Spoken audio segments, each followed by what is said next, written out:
dreary morning in Washington, D.C., layers of donated clothes keep them warm. All they have resides at their feet or in their arms. Finding shelter and food defines their day. Dawood Proctor knows this struggle all too well. I mean, I see people come past and laugh at the homeless and you know, might look down on them, but if you really look at it, a lot of people ain't number one step away from being this way. Franklin Square is one of many places in the nation's capital inhabited by those without a home. And it sits just 2 blocks from 2 very different houses.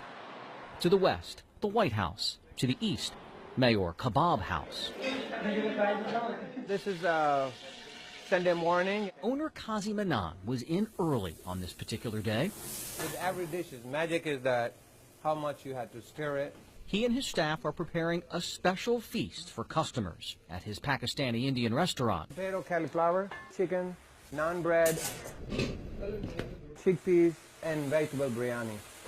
But these dishes are destined for an audience that's rarely welcome in elegant eateries. I knew about this place being here and passed it through my everyday travels. For the past few months, Manan has opened his restaurant to the homeless. Oh, we are blessed. Look, blessings are here. They're waiting for us to serve them. Isn't it amazing? Sometimes it comes in 15, 20. Sometimes they come, like nobody. We are waiting. God, please send somebody, right? Nearly 20 people on this day. Rainy, cold, and wet. Oh, came in from the elements for lunch. What you guys like to drink, tea or coffee? They're treated like any other guest. Tea, okay. What about you? Except for one key difference. Coffee. You, brother? They eat for free. Anytime, any day. Restaurant is open. You are most welcome. You are most welcome. You are our guest, just like other people. Anything you like with the menu or with the buffet, you're most welcome, eat free. Yes, it's shocking to me because I didn't think it was brothers out there that really cared for us to, you know, to help support the needs of the homeless. He won without rice.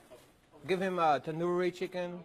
Give him a potato cauliflower, and give him, you want bread? So we appreciate this guy right here bringing us down to eat, because sometimes on Sundays it's slow. Well, sometimes we got to go around and beg, or sometimes, you know, we get a cup and try to make money. We try to find ourselves way out to eat, trying to survive out here. You guys are the most important guests for me. Manan's boundless optimism and love of food was not cultivated at a high-profile culinary institute. A lot of ginger and garlic paste. His desire to provide stems from a painful uncertainty that defined his childhood. Kazi Manan grew up on a farm in a small village in Pakistan. He had 9 siblings. We didn't have any electricity. We didn't have any running water. And the school, well, believe me or not, was under the tree. My elementary school, we didn't have a building. I studied under the tree. When the rains, really hard rains start, teachers say go home because there is no building. To support his family, he went to work at 12 selling ice.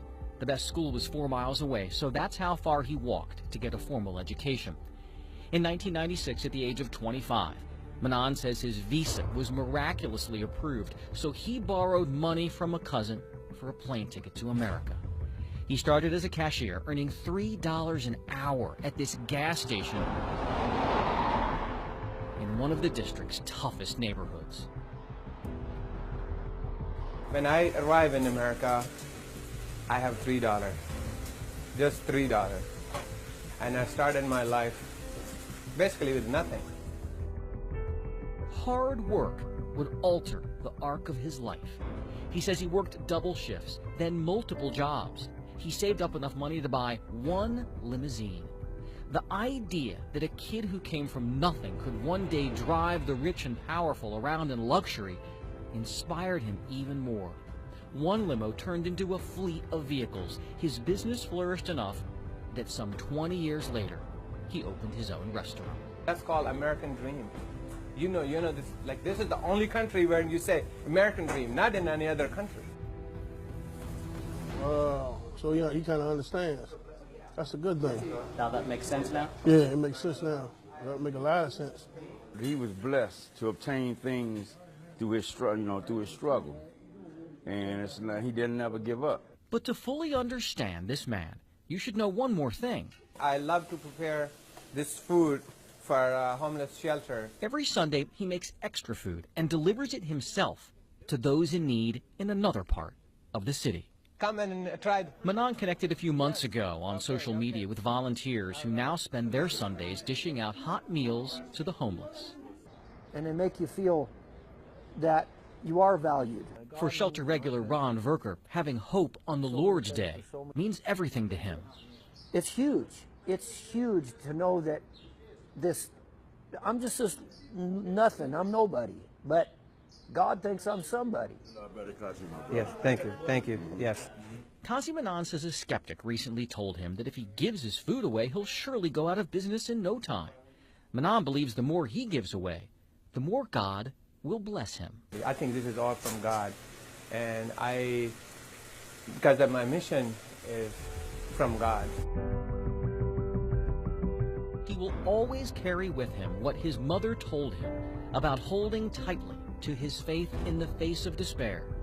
She said if you share even when you don't have, God will take you from darkness to light. That's the whole answer to life. You know, being blessed by God. God will help you, and I know he will. You know, you got to make the first step. He ain't going to do everything for you. Jay Korf. In my heart, it feels a blessing. It's a blessing from God. ABC 7 News.